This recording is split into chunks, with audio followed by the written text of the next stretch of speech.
The elevator chimed at 3:12 a.m., its metallic echo slicing through the quiet luxury of the Lockwood residence on Park Avenue.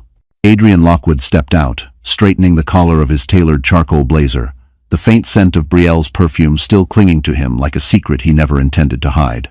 The Manhattan skyline shimmered outside the full-height glass windows, but inside his penthouse, something felt wrong. Too still, too cold, too silent.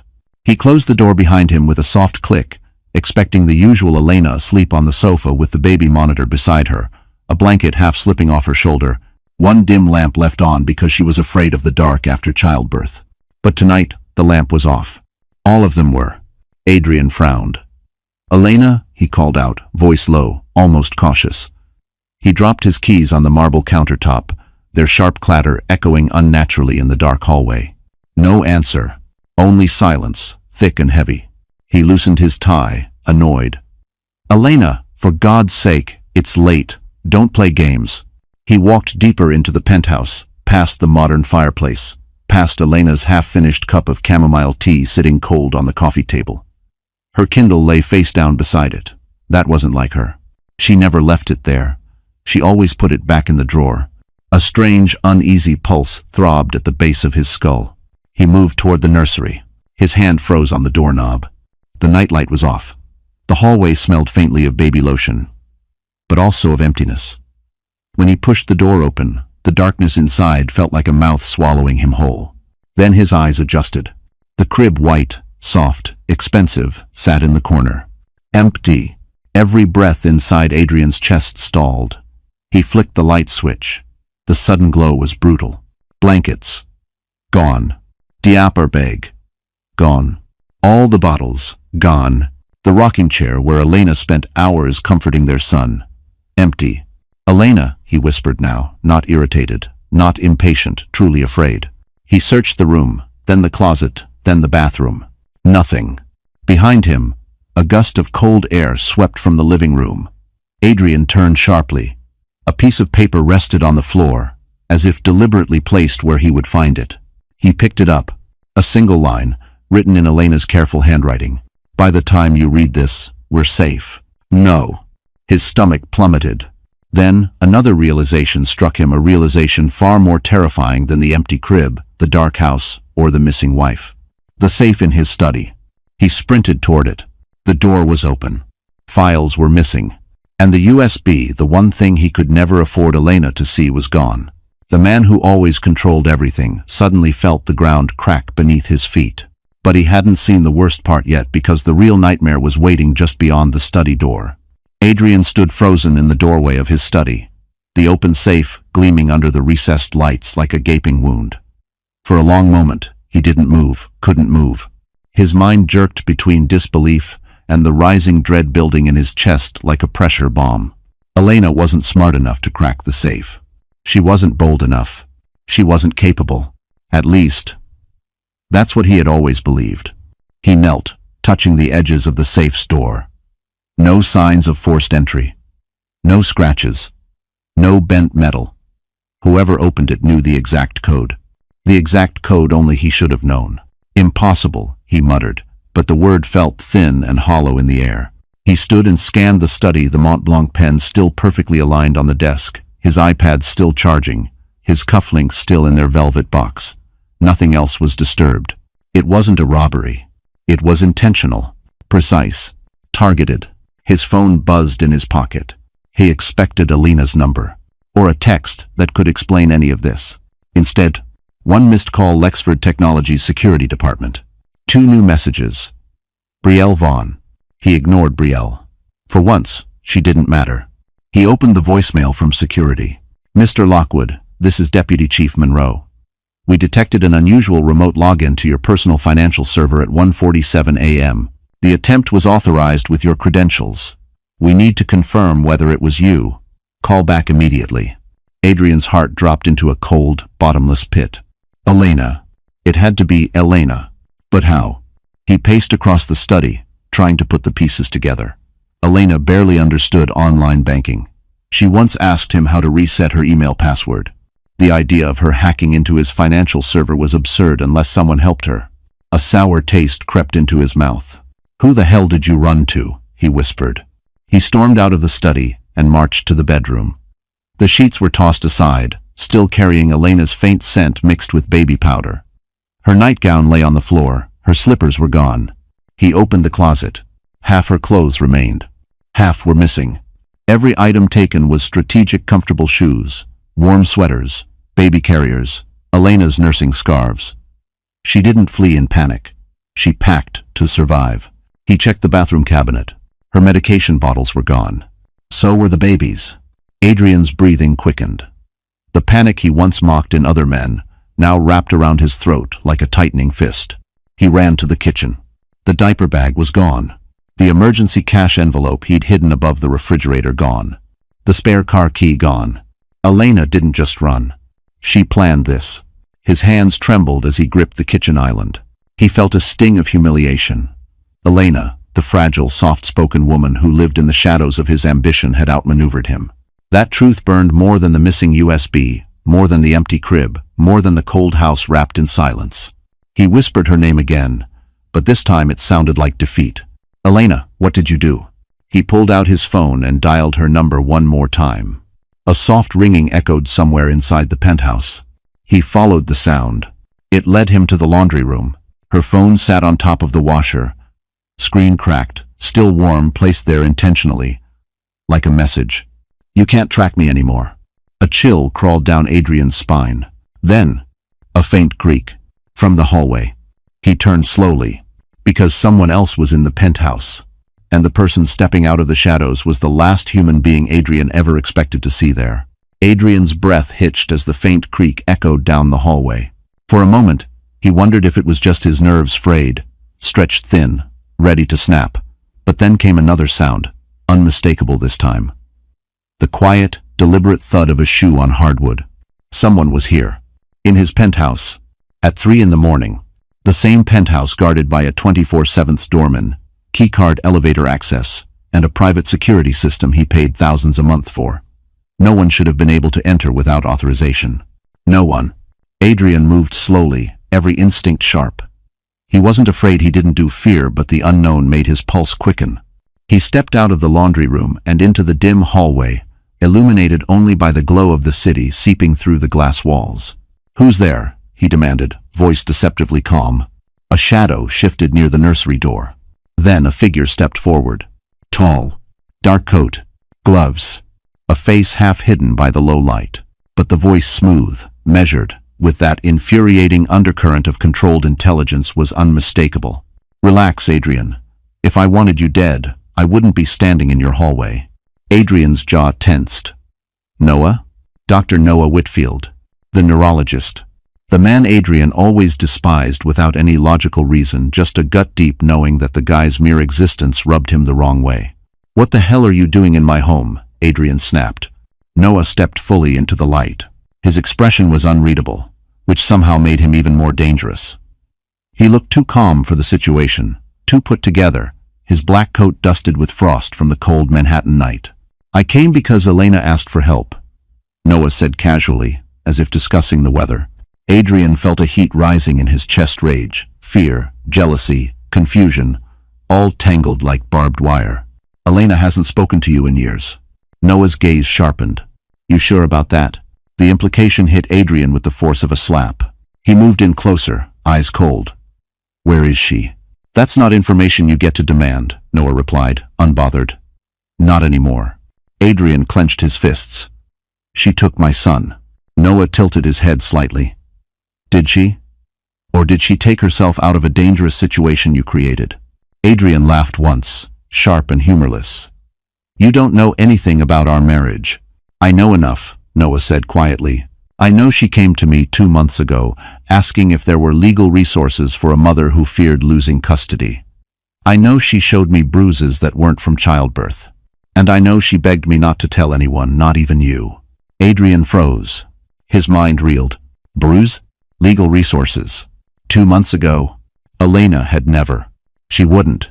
She couldn't. "You're lying," Adrian hissed. Noah didn't flinch. "I wish I were." "Oh?" Adrian shook his head violently, like trying to dislodge a thought he refused to believe. Elena wouldn't keep secrets from me. Noah took a step closer, lowering his voice. Then you truly have no idea who you married. A chill sliced down Adrian's spine, sharper than the winter wind outside. What does that mean? Adrian demanded. Noah slipped his gloved hands into his coat pockets. It means Elena's past didn't disappear just because you married her. And now that she remembers pieces you worked so hard to bury. He paused. Adrian's heart hammered. She's not running from you, Adrian. Noah's eyes narrowed with something like pity and warning. She's running for her life. And before Adrian could respond, Noah revealed the first truth that shattered everything Adrian thought he knew about his wife. Adrian's chest tightened as Noah's last words echoed across the dim penthouse. She's running for her life. The phrase didn't make sense. Elena wasn't the type to have enemies, let alone a past violent enough to require running. Adrian had chosen her precisely because she was quiet, harmless, malleable. A woman with no family, no social circle, no power. A woman who wouldn't fight back. He swallowed, trying to steady his voice. What exactly are you implying? Noah stepped further into the living room, his coat brushing the side of the sofa, eyes locked on Adrian with unnerving calm. Elena didn't tell you because she couldn't. When I met her 12 years ago, she was a completely different person. Adrian scoffed. Stop with the theatrics. But Noah didn't blink. She was part of a federal protection program. Adrian's blood went cold. What? Witness protection, Noah repeated flatly. Her real name isn't Elena Mercer.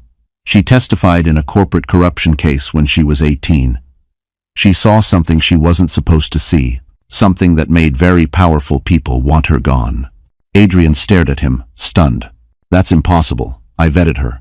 Every background check came back clean. That's the point, Noah replied sharply. Her identity was designed to be clean. Adrian felt his breath falter. His mind reeled. Federal protection. 18 years old? Corporate corruption? None of it matched the gentlewoman who cried at commercials and apologized when she bumped into furniture. Adrian shook his head violently. No. This is some story Elena fed you. But Noah took his phone out and scrolled before holding it out. A grainy photo. Taken over a decade ago. A teenage girl, same eyes, same faint dimple, sitting in a sterile interview room with 2 federal agents behind her. It was Elena. Younger. Harder. Different. Adrian stepped back. The room felt suddenly smaller. Elena was the last surviving witness, Noah continued. She was moved 3 times. Her memory of the events was partially suppressed because she couldn't handle the trauma. Eventually, the agency released her from the program, but her identity stayed intact. She built a new life. A quiet one. Adrian's voice cracked with venom. And you knew all this. She trusted me. Noah said simply. The words struck Adrian like a punch. Trusted. Past tense. He clenched his jaw. Why now? Why would this matter today? Because someone found her, Noah said. Someone who knows she's alive. Someone who accessed your financial system last night. Adrian's stomach twisted. You think the login attempt wasn't her? Noah finished. It was them. Adrian felt his world tilt. The USB. The stolen files. The open safe. No longer looked like Elena's doing. Noah stepped closer, lowering his voice. 2 weeks ago, Elena had fragments of memories return. She remembered a face, a voice. And she realized she wasn't safe. Hun? Why didn't she tell me? Adrian snapped. Because you were the reason they found her. Adrian froze mid-breath. What did you just say? You filed an insurance update using her maiden name, Noah said. Her real maiden name. You didn't know what it meant, but the people hunting her did. It pinged their system instantly. Adrian felt nauseous. His carelessness. His paperwork. His mistake. That was what exposed her? He grabbed Noah by the collar. Where is she? Where's my son? Noah didn't resist. He didn't even blink. That boy you call your son. He's the only reason she's still alive. Adrian's grip loosened. What are you talking about? Noah's expression darkened. The weight of something enormous sitting behind his eyes. Elena didn't just run to protect herself. He paused. She ran because of the truth about that baby. Adrian's throat closed. A truth. Noah whispered. You were never meant to discover.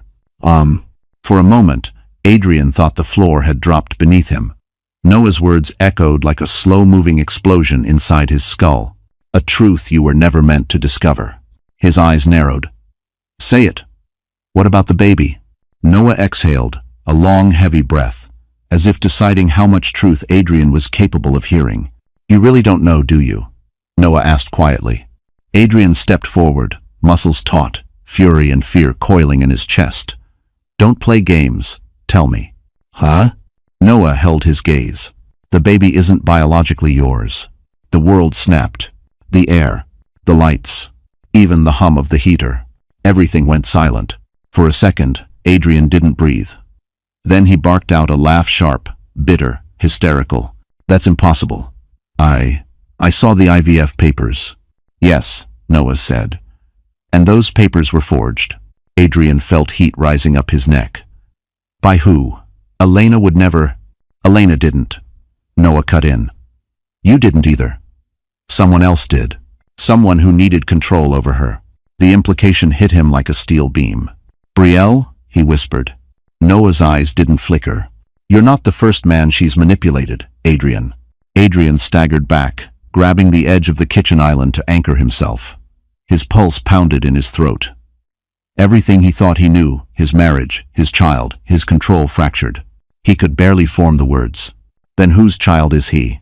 For the first time, Noah's face softened not with pity, but with something more complicated. Maybe guilt, maybe sorrow. Elena doesn't even know, Noah said. She was on a sedative during the embryo transfer. The clinic bribed a technician. The embryo used was not the one you two submitted. Adrian felt nausea rise like bile. But why? He demanded. To protect her. Noah replied. Elena is the last surviving witness to a billion-dollar corruption case. Her existence threatens powerful people.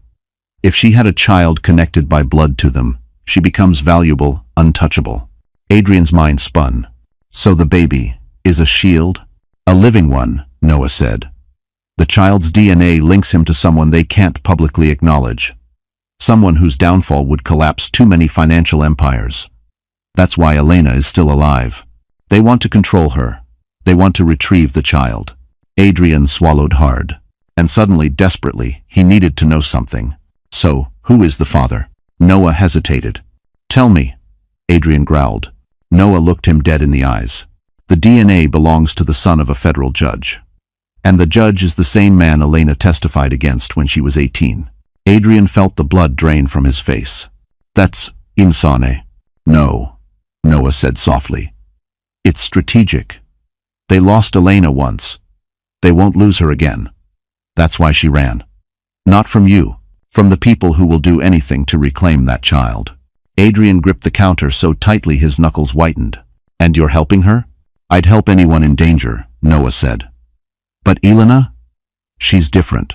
Adrian's jaw clenched. Because you love her. Noah didn't deny it. I love her enough to protect her from anyone. A dangerous stillness filled the room. So where is she hiding? Adrian asked. You'll never find her unless she wants you to. Adrian stepped forward, rage igniting again. I swear, Noah, I will burn this city down if she doesn't come back with my... Noah cut him off sharply. Say it right, Adrian, he said. He's not your son. Adrian lunged. But Noah moved first. He grabbed Adrian's wrist and shoved him back with a force that didn't match his calm demeanor. You want the truth? Noah's voice dropped to a lethal whisper. Then brace yourself. Because I haven't even told you the worst part yet. Elena didn't just run to protect the baby. She ran because she finally remembered what you did to her. Adrian froze, his breath stopping midway in his chest, his heartbeat slamming against his ribs like it wanted out. What I did to her. The accusation hung in the air, vibrating with a truth he did not understand and did not want to understand. You're delusional, he snapped, but his voice cracked, betraying the uncertainty crawling up his spine. Noah didn't blink. He took a step forward, closing the space between them, until Adrian could see the tension in his jaw, the restrained fury in his usually calm eyes. She remembered, Noah said evenly. And once she did, there was no going back. Adrian shook his head. I never touched her. I never hurt her. She always knew she was safe with me. Noah gave a humorless laugh. A woman can be imprisoned without leaving a mark. The words hit Adrian like a slap. You controlled her finances, monitored her medical records, chose her doctors, restricted her contact with coworkers. You filed paperwork without her consent. You made her dependent on you. That's marriage, Adrian spat. That's captivity. Noah corrected. Something inside Adrian twisted. Not guilt. Not yet. But the beginning of something he wasn't prepared to face. Whatever she remembered, you planted it, Adrian insisted. You've always resented me. This isn't about me. Noah's voice sharpened. This is about what you did 8 months ago at the fertility clinic. Adrian's blood ran cold. 8 months ago. The night he insisted they switch to IVF. The night Elena cried in the car because she felt something was wrong. The night he told her she was being dramatic. I didn't do anything, he said, but even he could hear the hollowness beneath the words. Noah stepped closer. You signed off on a sedation protocol that Elena never approved. You forced a medical procedure on a woman who was half-conscious. You changed her reproductive plan. That is a violation beyond comprehension. Adrian's mouth went dry. I signed what the doctor gave me. Noah's eyes hardened. Because you made sure she never read anything. You made her trust you blindly, and you took advantage of that. Adrian felt the room tilt, as if the floor was slipping under his feet. He grabbed the counter again. He couldn't breathe. Stop, he whispered. You're twisting everything. Oh, I'm not done, Noah said softly. Adrian's head jerked up. Elena didn't just remember the clinic. She remembered who brought her there. Adrian blinked. I did. No, Noah said quietly. You weren't alone. A strange, creeping chill traced down Adrian's spine. What are you talking about? You brought someone else. Someone Elena hadn't seen in years. Someone you lied about never meeting. Adrian stared, confusion furrowing his brow. No, that's impossible. She must have misremembered. Trauma distorts details, but not faces. What face? Adrian demanded, frustration exploding in his chest.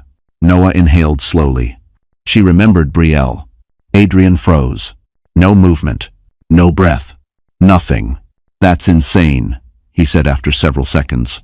Brielle wasn't there. She wasn't even part of our lives then. I didn't even know her yet. But even as he said it, something inside him recoiled. A feeling like déjà vu or like a memory buried under layers of rationalization. Noah watched him carefully. She remembered Brielle whispering to the technician. She remembered hearing your voice say, just do it. She doesn't need to know. Elena remembered being pinned down. Not by force, by drugs, by trust. Adrian staggered back as the room seemed to close in around him. No, he whispered. No. I would never. She's my wife.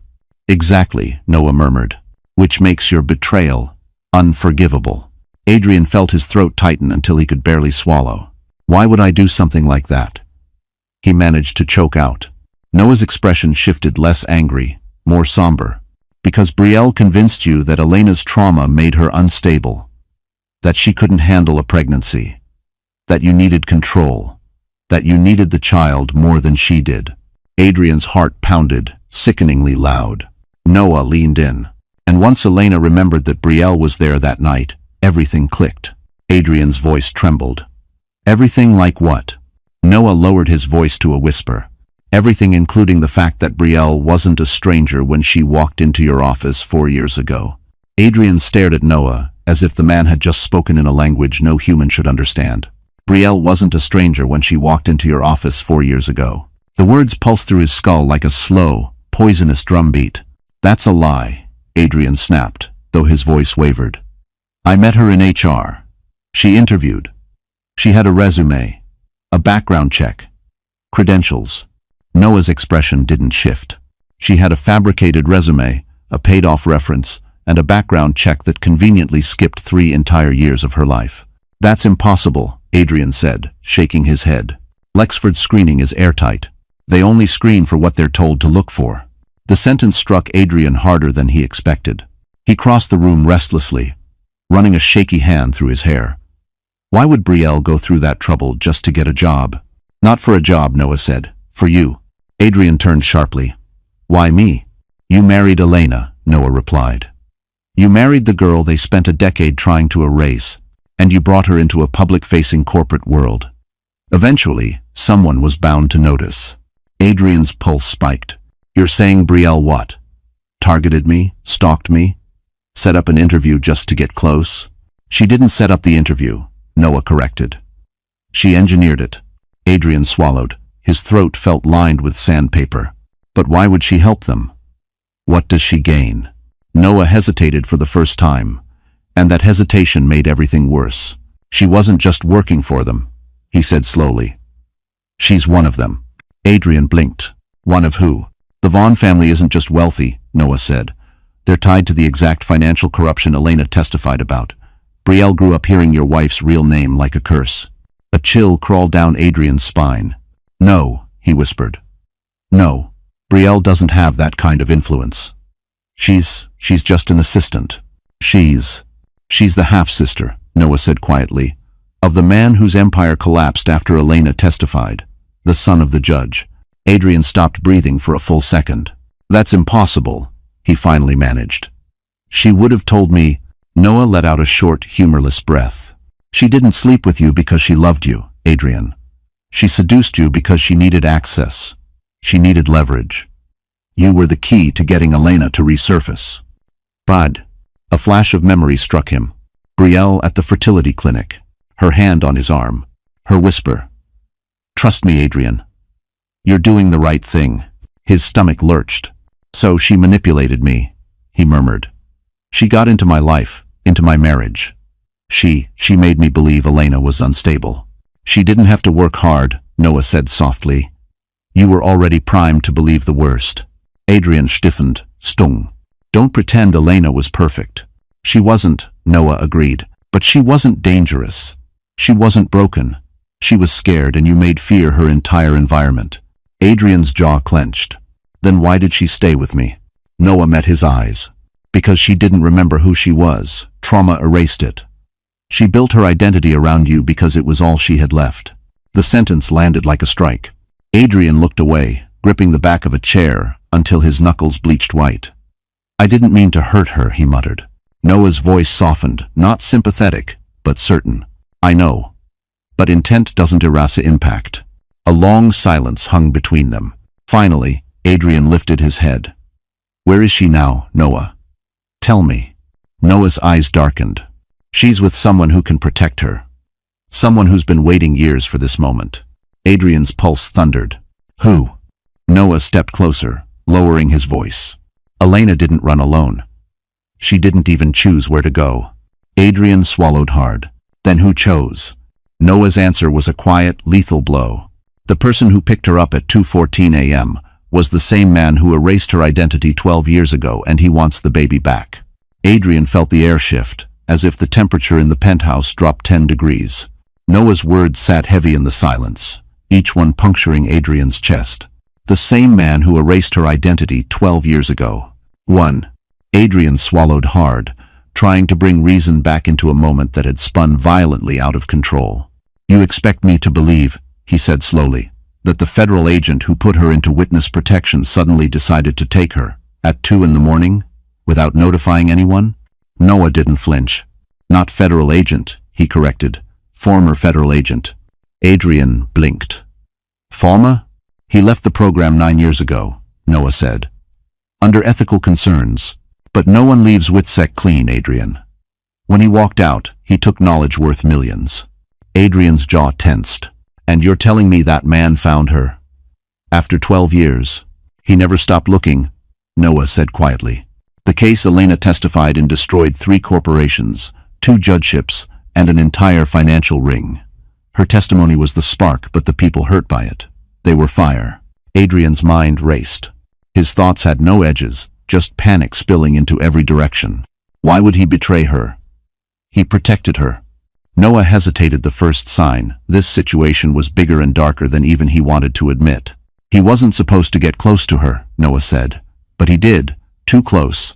Enough to lose perspective. Adrian frowned. Are you implying he what? Fell for her? Noah didn't answer. The silence said everything Adrian didn't want to hear. Adrian's stomach knotted. Tell me his name. Noah held his gaze. Agent Marcus Hale. Adrian felt a jolt of recognition he couldn't place. Why does that sound familiar? Because you've seen him, Noah said. He was at your wedding. Adrian recoiled. That's impossible. He wasn't a guest, Noah clarified. He was monitoring Elena. You thought he was hotel staff. He watched her walk down that aisle, knowing she had no idea who he was. Adrian's breath faltered. Images flashed through his mind, faces in crowds, strangers who lingered too long, a man adjusting chairs at the ceremony, wearing a black suit too formal for staff. No. No way. He had one rule, Noah continued. Never intervene unless Elena's life was in danger. Adrian's eyes narrowed. And now suddenly she is? Noah's voice hardened. Your insurance update with her real maiden name went through the wrong server. It triggered an alert in the same network the Vaughn family still has influence in. They found her. Marcus realized they found her. Adrian's pulse throbbed violently in his neck. So he kidnapped her? He rescued her, Noah corrected. Before they could, Adrian let out a short, disbelieving laugh. Rescued? Leaving her phone behind?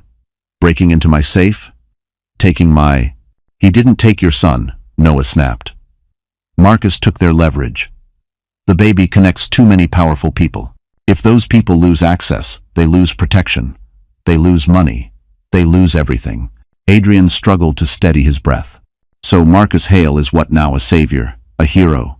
Adrian scoffed. He wiped her identity once. Why would Elena trust him again? Noah's voice lowered. She didn't, he said. She woke up terrified, disoriented, crying. Marcus forced her to leave. She didn't want to go. Something hot and ugly twisted inside Adrian's chest, a rage he didn't know how to direct. So what's his plan? Adrian demanded. To disappear her again? Erase her twice? Noah exhaled slowly. That's what I'm trying to figure out. Adrian stepped forward. Where did he take her? Noah didn't move. I don't know. Adrian snapped. You expect me to believe that? You know everything about her. Noah's jaw clenched. I know Elena. I don't know the man who believes he owns her past. Adrian's breath hitched. Owns her. Noah nodded grimly. Marcus isn't acting like a protector anymore. A beat of silence. He's acting like a man who finally decided Elena belongs to him. Adrian's heart slammed against his ribs. What the hell does that mean? Noah looked him dead in the eyes. It means Marcus Hale didn't take her to protect her. He took her because he wants to keep her, and he's willing to kill for it. Elena woke to the soft hum of tires on asphalt and the sterile scent of leather upholstery. For a moment, she didn't know where she was. There was only darkness, warmth, and the rhythmic sway of a moving vehicle. Her fingers brushed against a fleece blanket, her baby's blanket, and panic ripped through her chest. Herr son. She sat up sharply, heart pounding. The baby carrier beside her held her sleeping infant, bundled tightly, breathing softly. Relief flooded her bones, only to be swallowed immediately by dread. Because she wasn't alone. A man sat in the driver's seat, broad-shouldered, wearing a dark jacket that strained across his back. His face was hidden in shadow, but his voice was unmistakable. You're safe now, Marcus Hale said. Her blood ran cold. Stop the car, she whispered, voice shaking. Marcus didn't slow. We can't stop yet. There are eyes everywhere. They were closing in faster than we expected. She pulled the baby carrier toward her protectively, her breath trembling. You can't just take me. I didn't ask for this. Marcus's jaw tightened. You didn't ask to be hunted either. Elena stared at him, her pulse slamming against her throat. Adrian will notice. He'll call the police. Marcus gave a bitter, humorless laugh. He already did. Guess who the police will believe? The wealthy executive husband, or the woman with no birth record before age 18. Elena's stomach dropped. He wasn't wrong. The system was built for men like Adrian. But that didn't make Marcus her savior. She leaned back, trying not to tremble. Where are you taking us? A safe house, Marcus replied. Somewhere no one can track you. No, she said firmly, surprising even herself with the steel in her voice. I'm not disappearing again. I lost everything the first time, my name, my friends, my childhood. I'm not running for the rest of my life. Marcus's hands flexed on the wheel. I'm not asking you to run. I'm asking you to survive. Free. I survived already, she shot back. I rebuilt everything. I made a life. I found love. She stopped abruptly, biting her tongue. Marcus didn't miss a beat. Love? He repeated quietly. Is that what Adrian gave you? Elena swallowed, unable to answer. Marcus continued, more softly now. You don't remember the night I erased you. Maybe it's better you don't. You were shaking so hard you couldn't sign your own name. You cried for hours. You begged us not to send you away. But I knew if we didn't, you'd be dead before morning. Elena closed her eyes. A sharp ache pulsed behind them, memory fragments, blurred, muffled, painful. Then she whispered, I didn't ask you to love me. Marcus went still. Dead still. I didn't, he said finally, but his voice betrayed him. She opened her eyes. I'm a mother now. I'm not your responsibility. I'm not your unfinished mission. Marcus's grip on the wheel tightened. You're more than that, he said. You always were. Har. Elena shook her head, tears burning. You don't get to choose my life for me. Not again. For the first time, doubt flickered across Marcus's face. Before either could speak again, headlights flared in the rear window. Bright. Blinding. Too close. Elena stiffened. Who is that? Marcus checked the mirror, jaw locking. A black SUV flew toward them at impossible speed. That's not one of mine, he muttered. The SUV swerved into their lane. Marcus cursed and jerked the wheel as Elena shielded the baby with her body. The SUV rammed their bumper. Elena screamed. Marcus accelerated. They found us, he said, voice cold. Another hit, harder. Marcus, who is it? Elena cried. His eyes flashed with something she had never seen before. Fear. It's not Adrian, he said. It's someone far worse, and they don't want you alive. Oh. The SUV lunged again, metal screeching against metal, jolting Elena so violently she nearly lost her grip on the baby carrier. Her heart thrashed against her ribs, loud enough to drown out the roar of the engine and the pounding of her pulse. The baby stirred and whimpered, and Elena curled around him instinctively, shielding him with her entire body. Marcus slammed his foot on the accelerator.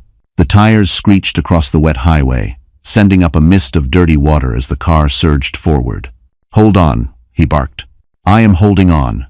Elena yelled back, voice shaking, fingers white-knuckled around the carrier.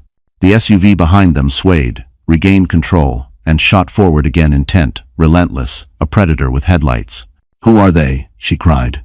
The Vaughn Network, Marcus growled. People who want the baby. People who want you erased permanently. No. Elena's throat tightened. The same people from 12 years ago? New faces, Marcus said, swerving sharply as the SUV tried to clip them again. But the same loyalty, same money, same vengeance.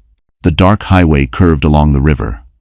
Manhattan's distant skyline glittered like a cruel reminder of how close and how far safety was. Call someone, Elena shouted. Call the FBI. Call the police. Marcus gave a harsh laugh. And tell them what? That a protected witness they believe is dead just resurfaced with a baby tied to one of the most corrupt judicial families in the country. We won't last 5 minutes. Another hit from behind. Harder. The back window cracked, splintering like a spider web. Elena screamed, ducking over her child. Marcus cursed under his breath. He yanked the wheel, sending the car across 2 lanes, dodging a semi-truck by inches. Horns blared. Headlights flashed, but the SUV stayed on them. What do they want? Elena's voice cracked. Just the baby? No, Marcus said. The baby is their insurance policy, but you. His jaw clenched. They want you gone. Permanently. The highway opened into a long stretch of deserted industrial road. The SUV sped up again, closing the gap. Marcus slammed his fist on the steering wheel. Damn it. Marcus, we can't keep doing this, Elena cried. He's going to get hurt. 1. Marcus looked at the baby, at Elena, terror etched on her face, her eyes wide, raw, pleading, and something inside him snapped. I'm getting you to safety, he said, voice low but deadly serious. No one is touching either of you. Then he jerked the wheel left hard. They shot off the main highway onto a narrow service road running parallel to the river. The SUV followed, tires kicking up gravel. Elena looked out the window. No, this leads nowhere. That's the point, Marcus said. Marcus, there's a tunnel ahead. If I can lose them for even 10 seconds. But he didn't finish. Because as they rounded the curve, the SUV rammed them again. The windshield cracked. The car fishtailed wildly. The baby screamed. Elena sobbed. Marcus fought the wheel. "Marcus, please. I've got it," he shouted. He didn't. The car spun, skidding sideways, tires shrieking, sliding toward the guardrail overlooking the river. Elena grabbed her child and braced for impact. Marcus wrenched the wheel again, and for one terrifying moment, the world tilted. The SUV didn't slow down. Didn't hesitate. Didn't fear death. It hit them a final time with monstrous force. Glass shattered. Metal buckled. Their car broke through the guardrail. Elena's scream filled the night. And the car plunged toward the black water below. As the freezing air and rushing river consumed the world around her, Elena heard Marcus whisper one last thing. "Hold the baby. Whatever happens, just hold him." Cold. That was the first thing Elena felt, cold, so violent and absolute it shocked the scream right out of her throat. The car hit the Hudson like a falling steel coffin, shattering the surface in an explosion of icy darkness. Water flooded in instantly, swallowing the interior, rising fast, too fast. Elena tightened her arms around the baby carrier, instinct screaming louder than fear. The little one wailed, a sharp, terrified cry muffled by rushing water. "Elena!" Marcus yelled, fighting his seatbelt as the car tilted nose down. The river swallowed the front seats, creeping toward them like a living thing. The shock of the water stung Elena's skin, numbing her fingers, but she held on. "Get the door open," Marcus shouted. I can't." Elena's voice trembled. The water pressure pinned the doors shut. They were trapped, sinking toward the black abyss. Marcus shoved his shoulder against the window, eyes burning with determination. "Elena, listen to me.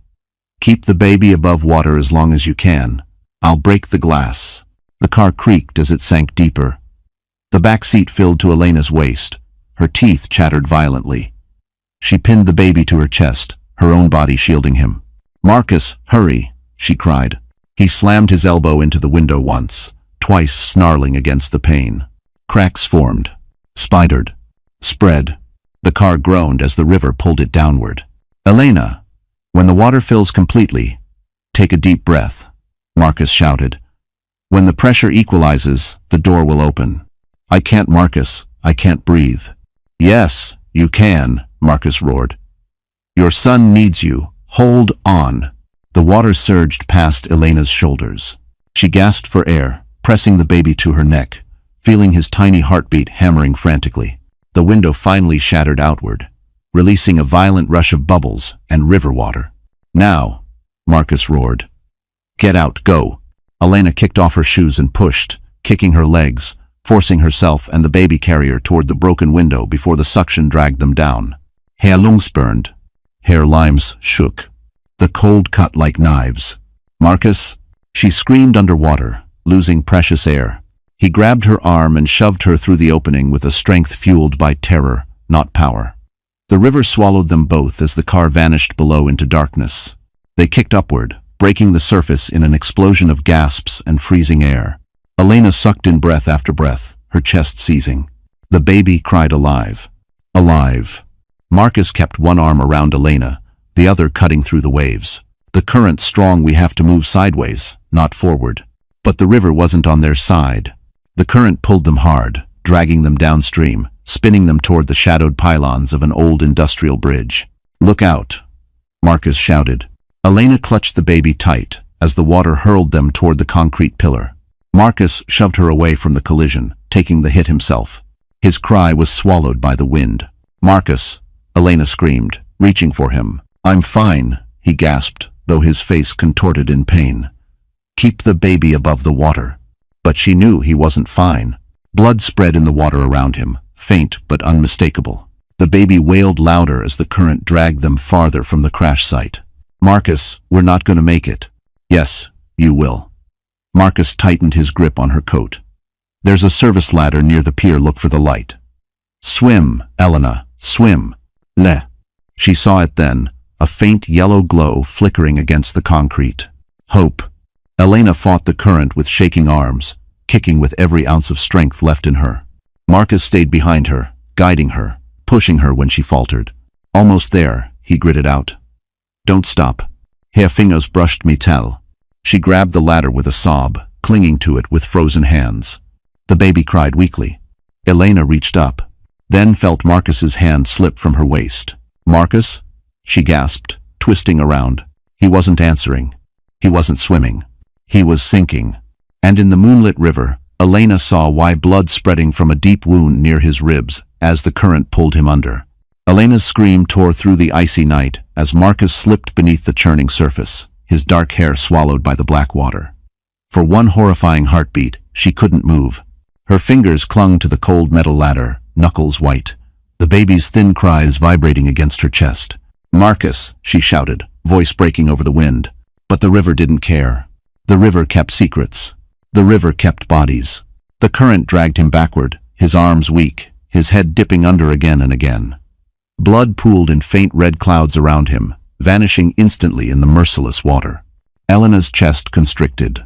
He'd gotten hurt saving her, saving their son, saving a woman who wasn't his responsibility and never asked for his loyalty. But Marcus Hale had always been a man who made choices alone. And he chose her. Again. Elena whipped her head toward the baby, still alive, still breathing, still clinging to life through sheer instinct. She placed him carefully onto the lowest rung of the ladder, securing the carrier strap around the bar so he wouldn't slip. "Stay," she whispered, even though he couldn't understand. "Mama's coming back." Line. Without hesitation, without thinking about her own life, Elena plunged back into the freezing river. The cold slammed into her like a wall of knives. Her limbs screamed in protest, but she kicked hard, slicing through the dark water. Her eyes scanned desperately for movement, any sign of him. "Marcus," she gasped, swallowing river water. A weak cough surfaced several feet ahead. She swam toward it, numbness creeping up her arms, stealing her strength. Finally, her hand brushed fabric, his jacket. She wrapped her fingers around his collar and yanked his head above water. His face was pale, lips turning blue, eyes half-lidded. "Elena," he choked. "You should have climbed up, not come back." "Shut up," she gasped. "Hold on to me." He tried to help, but his body went slack, limbs heavy with cold and blood loss. Elena hooked her arm under his and kicked with everything she had left, dragging him toward the ladder. "Stay awake, Marcus," she begged. "Please, don't you dare fall asleep." A faint smile touched his lips. "You're bossy when you're terrified." "Good," she snapped, breath shaking. "Be annoyed. That means you're alive." As they neared the pier, waves crashed harder, slamming them against the concrete base. Elena winced, her ribs aching. But she didn't let go. She tightened her grip on Marcus's jacket and reached for the ladder with trembling fingers. Her hand slipped once, twice, then caught. She hauled herself up enough to grab Marcus's arm, dragging him toward the rung. "Come on," she whispered. "Come on, come on." His chest heaved. "You always were stronger than you knew." She didn't answer. Her teeth were chattering too hard. Finally, she got both of them to the base of the ladder. She hooked Marcus's arm over a rung and pressed her forehead against his shoulder, sobbing with cold and adrenaline. "You're not allowed to die," she whispered fiercely. "Not after everything you did." He coughed, each breath ragged. "I don't plan to." Elena forced herself to climb with one arm, dragging the baby carrier up with the other. Every step felt like lifting cement. When she reached a flat metal platform, she placed the baby down and leaned over the edge to help Marcus. He tried to climb, but his strength failed. His grip slipped. "No," Elena screamed, reaching out. Marcus looked up at her, haunted, apologetic, fading. "Elena, I'm slipping." "No." She grabbed his wrist with both hands, digging her heels into the platform as the river pulled. Her muscles shook violently. "I'm not letting go," she cried. "I'm not." Marcus met her eyes, something dark and resigned flickering behind his. "Elena, look behind you." She didn't want to. She did. A figure stood at the end of the pier, silhouetted in the moonlight, motionless, watching them. And Elena instantly knew the nightmare wasn't the river. It was the person waiting on land. The figure stood perfectly still at the end of the pier, framed by the weak glow of a broken floodlight. Night mist curled around him, softening the edges of his silhouette. But Elena knew with the sharp, instinctive terror of a woman who had run too many times that it wasn't a stranger. Her breath caught, her body locked. Every buried memory she tried to suffocate clawed itself back to life. "Adrian," she whispered. He stepped forward into the dim light. His hair was soaked from the rain. His expensive coat clung to him, dripping onto the concrete. His face was an unreadable mask except for his eyes. His eyes were wildfire. "Elena," he said, voice low, trembling with something she couldn't name. "Step away from him." Marcus stirred weakly below her. She tightened her grip on his wrist, jaw set. "Don't you dare," she said. "I'm not letting him drown." Adrian's gaze flicked to Marcus, then back to her. A small, cold smile curled at the corner of his mouth. "You think I came here for him?" Elena's heart hammered harder. Adrian took another step, then another. "You took my son," Adrian continued, voice trembling. "You disappeared from my home. You broke into my safe. You ran off with—" He spat the word him. "I didn't take anything from you." Elena fired back. "That child isn't yours. He never was." Adrian's jaw twitched. "That's not the point," he said, stepping closer. "You embarrassed me. You made me look like a fool. And after everything I gave you, you controlled me?" Elena snapped, voice cracking. "You twisted every part of my life until I didn't recognize myself anymore." The baby cried softly behind her, the faint, desperate sound slicing through the cold air. Elena shifted protectively, shielding him with her body. Adrian's expression hardened. "Give me the baby," he said. "Right now." Her blood froze. "No. Ho. Don't make this harder," Adrian said. "You can walk away from this with minimal consequences if you hand him over." "Consequences?" she echoed. "For trying to survive?" "For lying to me," Adrian said quietly. "For betraying me. For letting him—" He shot Marcus a venomous glare. "Put his hands on you." Marcus coughed violently, his grip loosening. "Elena," he rasped, "don't trust him." Adrian's eyes ignited. "She trusts me more than she trusts you," Adrian growled. "She married me. She vowed her life to me. You think one night of adrenaline and chaos changes that?" Marcus opened his mouth, but only a broken groan escaped. Elena clenched her jaw, fury twisting inside her. "You don't get to talk about vows. Not after Brielle. Not after the clinic. Not after you." She stopped herself, breath shaking. Adrian's expression sharpened like a blade. "So he told you." Elena stiffened. Adrian stepped closer, voice dropping to a dangerous hush. "I did what was necessary to keep our family intact. To keep you stable. You were slipping, Elena. You were losing control. Someone had to protect the future." "By drugging me?" Elena's voice cracked. "By letting her touch my medical records? By taking away my choice?" Adrian's composure fractured. His voice rose. "I made you a mother." Elena recoiled, as if struck. "No," she whispered. "You made me a prisoner." For the first time, Adrian's mask slipped completely. Rage, desperation, and something twisted flickered beneath the surface. He pointed at Marcus. "Let him sink," Adrian said coldly. "He's the reason you're running. He's the reason you're scared. He's the reason they're after you. Let him go, Elena. Save yourself." Elena stared at him, horrified. "You're insane." "No," Adrian said softly. "I'm your husband." Suddenly, footsteps echoed behind Adrian. Slow, heavy, purposeful. Adrian turned. Elena's breath stopped, because stepping out of the shadows was a second man, someone she hoped never to see again.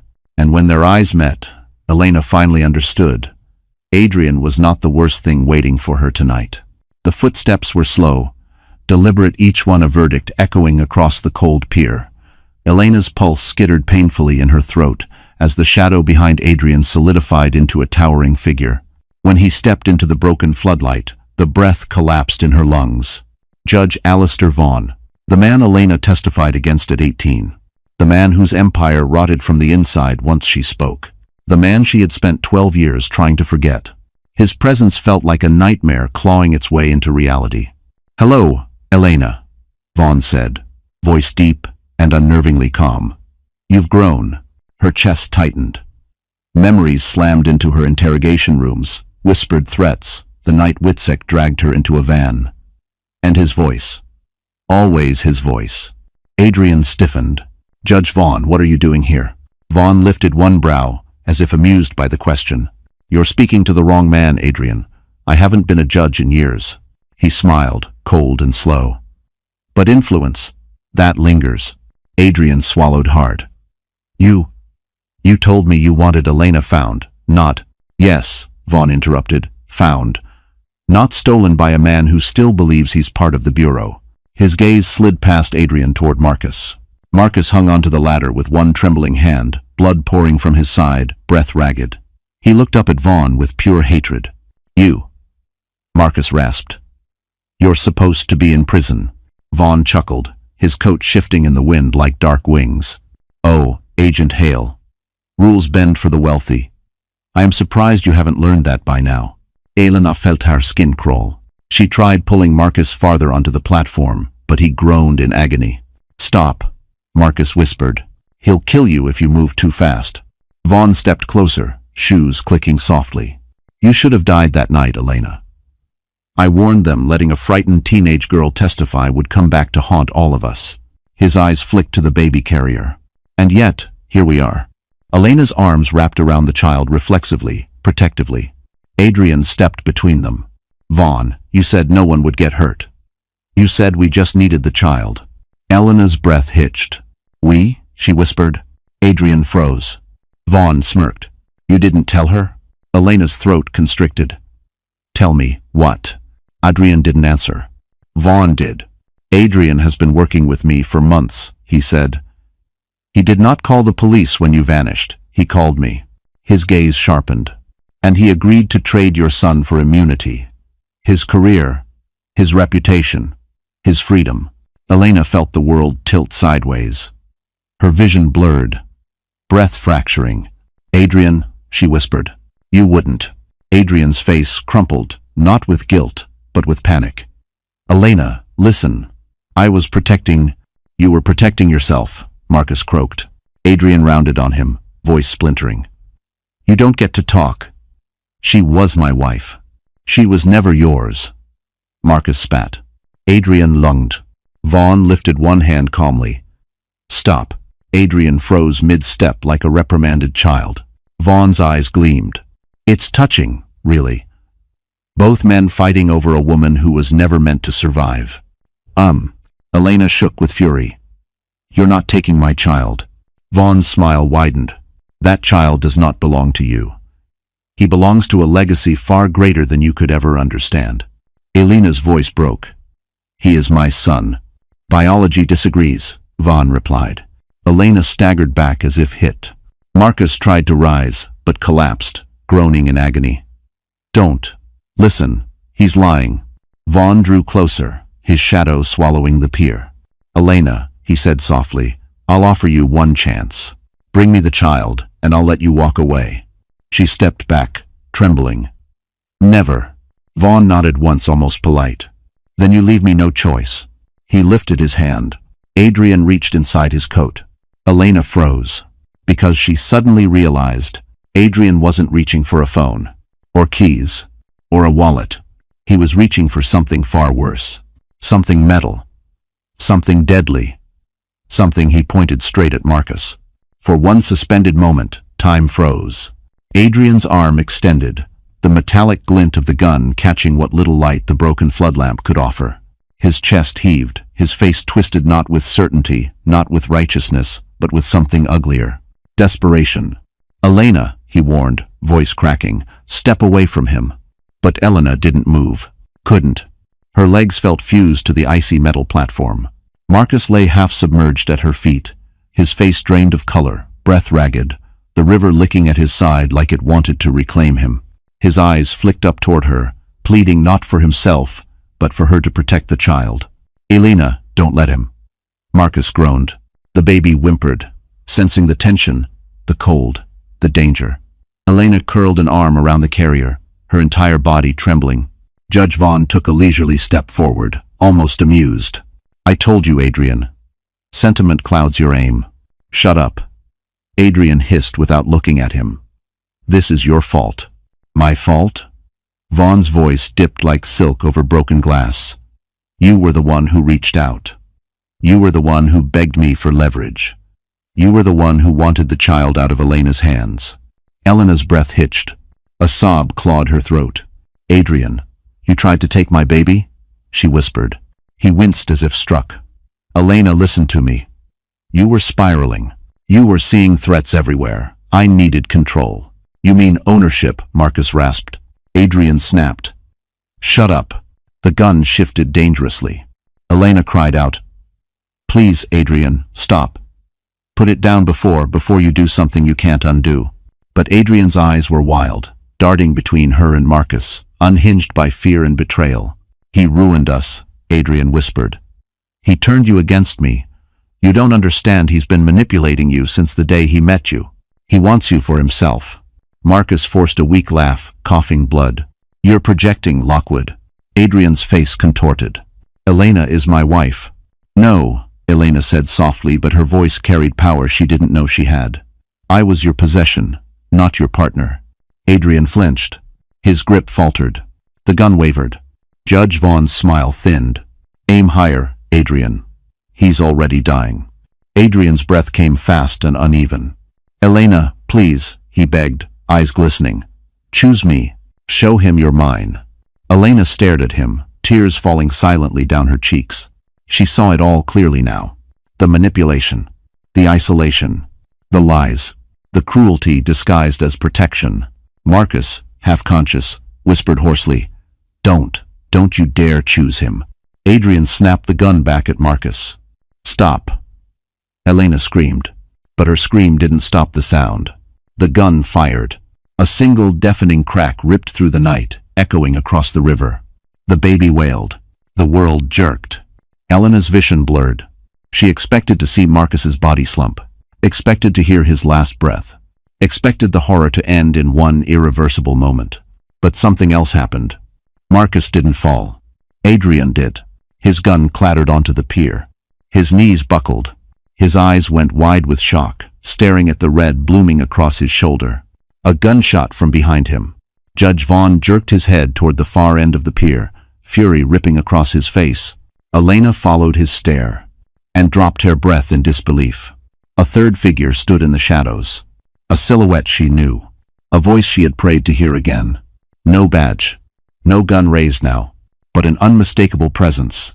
Noah Whitfield stepped forward, lowering his smoking weapon. His voice was steady, cold, protective. Step away from her, Noah said. Judge Vaughn turned slowly, eyes narrowing because the man who just shot Adrian wasn't there by accident. He came to finish what he started. For a long, trembling moment, no one moved. The only sounds were the baby's thin cry, the river slapping the concrete, and Adrian's ragged groans as he clutched his bleeding shoulder. Smoke curled from Noah's gun, fading into the freezing night. Elena fällt her Lungseite. Noah, she whispered. He didn't look at her. His eyes, normally calm, clinical, full of quiet empathy, were steel, cold, focused. A man who came prepared to kill. Noah stepped forward, never lowering his gun. You're done, Adrian.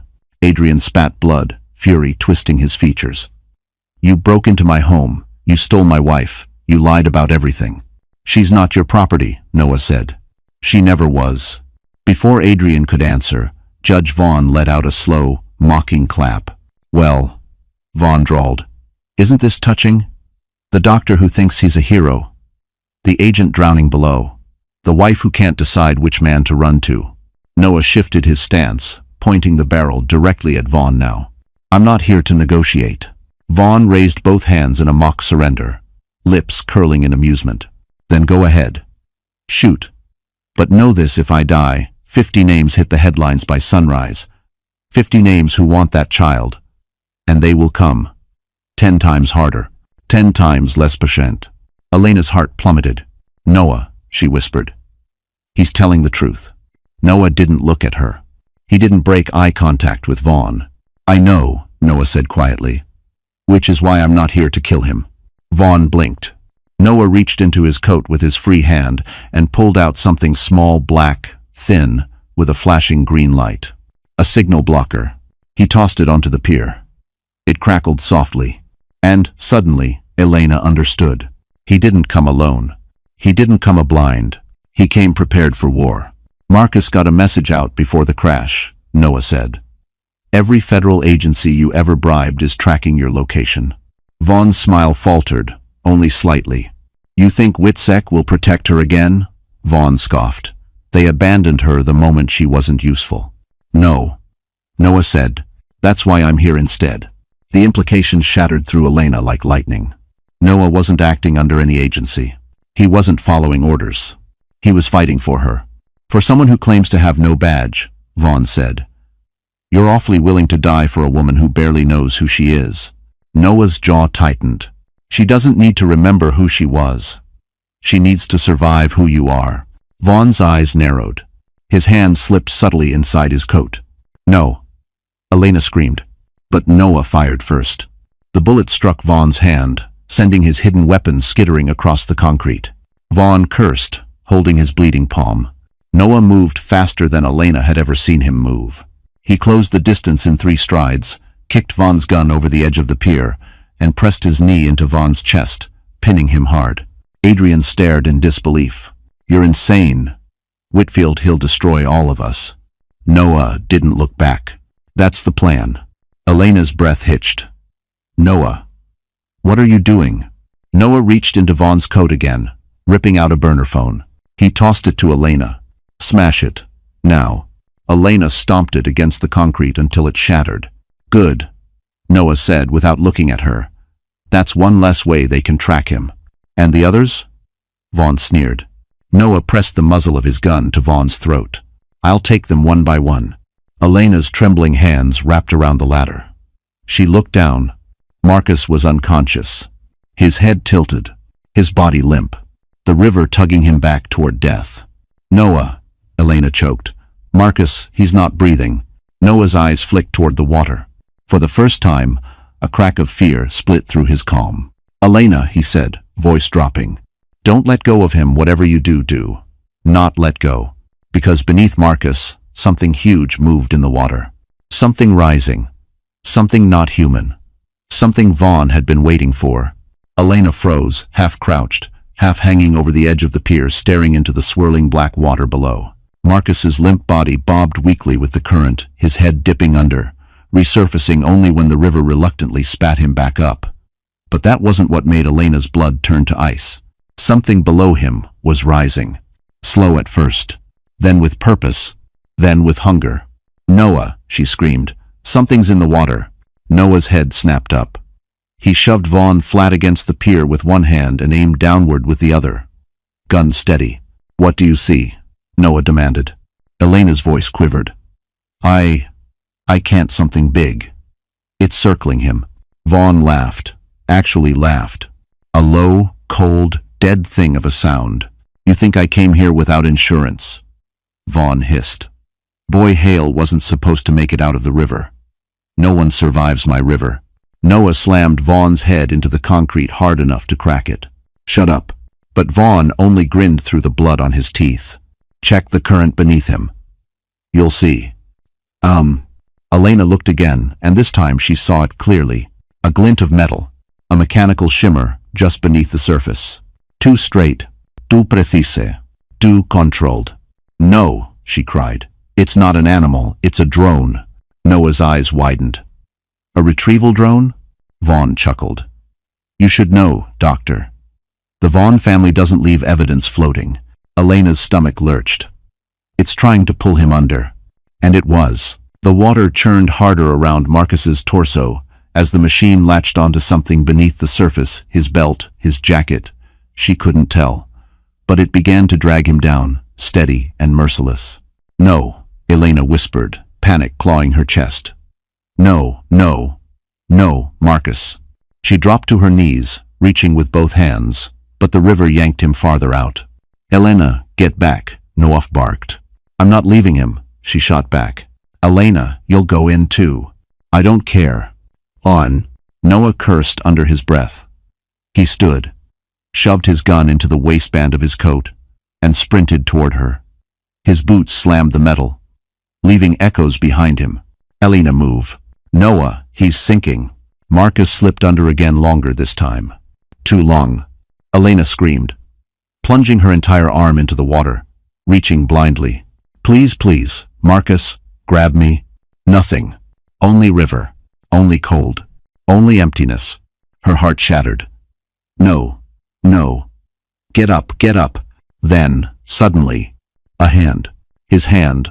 Weak. Ice cold. Barely there. He grabbed her wrist, fingers slipping. I've got you, she cried. Hold on, hold on. Noah slid beside her, hooking his arm around her waist and planting his feet against the base of the ladder. Elena, don't lean forward. You'll go under with him.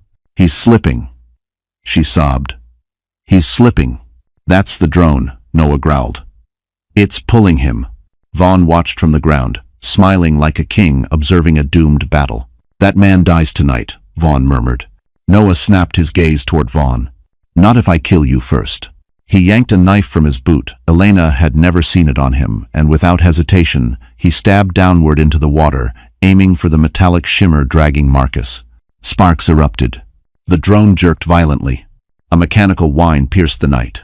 Marcus surged upward, gasping, choking on river water as the machine malfunctioned. Pull! Noah roared.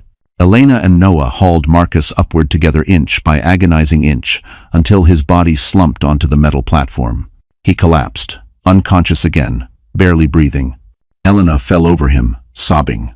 Noah braced himself beside them, panting. Behind them, silence. Then, a slow clap. Vaughn pushed himself to his feet, blood dripping down his face, his smile vicious. Well done, he said. But you forget Marcus was never the problem. Noah raised his gun again. Then who is? Vaughn's smile deepened. The woman standing behind you.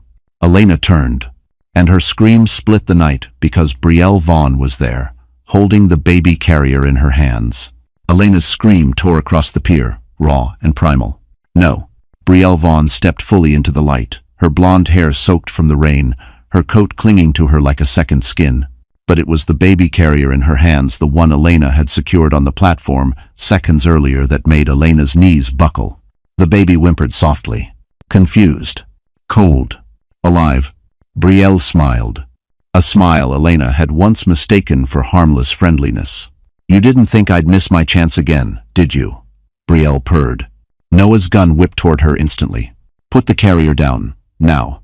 Brielle chuckled as if amused by a child. Oh, Noah, you always pretended you were the calm one. But you're just as emotional as the rest of them. Elena stumbled to her feet, her legs trembling. Give him back, she begged. Please, please, Brielle, you have no idea what you're doing. Oh, I know exactly what I'm doing, Brielle replied, tilting the carrier slightly so the baby's tiny hand reached out blindly. I'm cleaning up my family's mess and ensuring my future. Vaughn smirked. That's my girl. Noah raised his voice. Brielle, you're not getting out of here with him. Her eyes sharpened. You think I came alone? Noah stiffened. Elena felt her heart plummet. Brielle nodded toward the shadows near the loading ramp. Figures emerged, 3 of them faces covered, bodies armored in dark tactical gear. Elena's breath hitched. There? Your men? Brielle shrugged casually. My uncle may have fallen from grace, but money still talks. And Mommy always said if a girl wanted to survive in this world, she needed either a powerful husband. She shot Elena a cruel look. Or a powerful army. Adrian groaned, dragging himself upright. Brielle, stop. This wasn't the deal. Brielle turned to him like he was an insect she had grown tired of stepping on. Adrian, sweetie, she said with poisoned sweetness. You weren't part of the plan. You were just the ladder. Adrian froze. Realization crashed over his face. You used me, he whispered. She smirked. Of course I did. And you made it so easy. Noah took one careful step forward. Brielle, the baby doesn't belong to your family. He's innocent. Innocent? Brielle scoffed. He's leverage. Elena lunged toward her. You touch him, I swear I. One of the masked men grabbed Elena's arms, yanking her back. She screamed, kicking, fighting like a wounded animal. Noah swiveled his gun. Let her go. 1. Another masked man aimed a weapon at Noah, a compact tactical rifle with a suppressor. The standoff stretched so tight it felt like the night might snap. Marcus, half conscious on the platform, lifted his head just enough to croak. Noah, don't. They'll shoot. Brielle crouched beside the baby carrier, stroking the baby's cheek with a manicured finger. You know, she purred. I used to worry Elena would fight harder. But now I see. She's too broken for revenge. She's exactly like my uncle said. Her smile sharpened. Disposable. Elena thrashed in the guard's grip, her screams shredding the night. Don't touch him. Brielle stood, lifting the baby carrier. Bring the car, she told her men. We leave in 60 seconds. Vaughn nodded approvingly. Noah's voice dropped, cold and deadly. Brielle, if you walk away with that child, she cut him off. You'll die trying to stop me. Maybe. But you'd have to shoot me first. And are you ready to put a bullet through the mother of your future political nightmare? Noah's eyes narrowed, but his hand trembled. Brielle strutted backward toward the ramp, her guards flanking her. Elena's breath collapsed into sobs. No. No.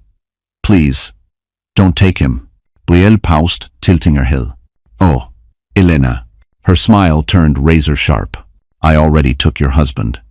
Did you really think I wouldn't take your child too? She turned away, but stopped, because headlights exploded across the pier. Engines roared. Tires screeched. A convoy of black SUVs flooded toward them. Elena's heart lurched. Brielle's guards raised their weapons. Judge Vaughn's smile vanished. Noah's eyes widened with recognition. Because the logos on the SUVs weren't federal. They were corporate. Lexford Technologies' private security had arrived, and they weren't there to save anyone. Elena froze as the convoy of black SUVs screeched to a halt, forming a semicircle around the pier like a steel jaw snapping shut. Their engines growled cold, efficient, corporate. The headlights washed the concrete in harsh white light, throwing every fear, every bruise, every truth into brutal clarity. On the side of each armored vehicle was the gleaming silver insignia. Lexford Corporate Security. Adrian's company. Adrian's empire. Adrian's last weapon. No, Elena whispered. Not them. Not now. Adrian pushed himself upright, clutching his bleeding shoulder. Yes, he rasped, blood dripping down his sleeve. I told you, Elena, I always protect what's mine. But his voice shook. His face betrayed panic. This wasn't his rescue. This was a mistake spiraling beyond even his control. The doors of the first SUV burst open. Men in tactical armor stepped out faceless behind black visors. More than Brielle's team. Heavily armed, moving with military precision. Brielle's guards stiffened instantly. What the hell? Brielle snapped. I didn't authorize this. The captain ignored her and marched forward. Per Lexford emergency protocol, he announced, voice metallic through the helmet. All assets at risk of corporate compromise must be secured. Elena felt a chill rip down her spine. Assets. Not people. Assets. Noah tightened his grip on his gun. Everyone stay behind me. One of the Lexford guards lifted his rifle. Step aside, Doctor. Whitfield. The child is a high-value asset. Elena's scream cut through the night. He's a baby. He's a human being. He's a liability, the guard corrected coldly. A biological key to two competing corporate entities. Our orders are to retrieve and neutralize all threats. Marcus groaned, trying to push himself up, but collapsed again. Noah stepped in front of both Elena and the baby. You'll have to go through me.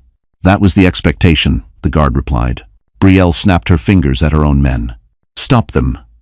That child is mine. Her guards raised their weapons. Lexford security raised theirs. A standoff, three armies pointing guns at each other, and at the woman clutching a baby carrier with trembling hands. Judge Vaughn wiped blood from his mouth, watching with sick satisfaction. It seems everyone finally understands, he said. That child isn't a blessing. He's a war. Shut up, Elena screamed. All of you, he's just a child. Not.